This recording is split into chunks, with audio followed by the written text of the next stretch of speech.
gauche. Il s'agissait d'un monsieur très âgé qui n'avait plus de réflexe, qui a appuyé sur l'accélérateur au lieu du frein. Et c'est vrai que ce jour-là, ma vie bascule, j'ai un membre en moins, j'ai évidemment été hospitalisée de longs mois. J'ai pu remarcher au bout de 4 mois grâce à une prothèse. Et à ce moment-là, j'ai pu vraiment reprendre possession de mon corps, en rééducation, de réapprendre à marcher.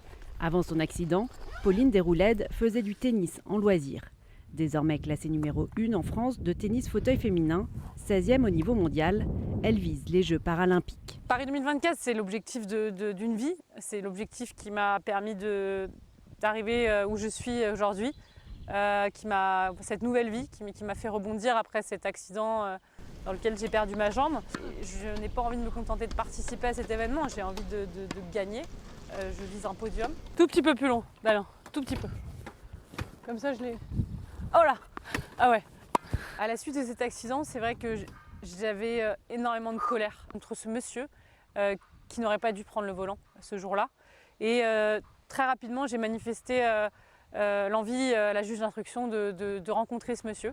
C'était un moment très fort avec un monsieur qui aurait pu être mon grand-père. Il y a eu des mots très forts de sa part, comme quoi s'il y avait une loi pour l'empêcher de conduire, il l'aurait respectée.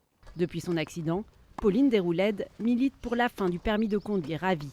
Pour qu'au cours d'une vie, tous les conducteurs puissent repasser devant le médecin pour tester leur aptitude à la conduite avec une fréquence plus régulière à partir d'un certain âge. Mais le combat de Pauline Déroulède ne s'arrête pas là.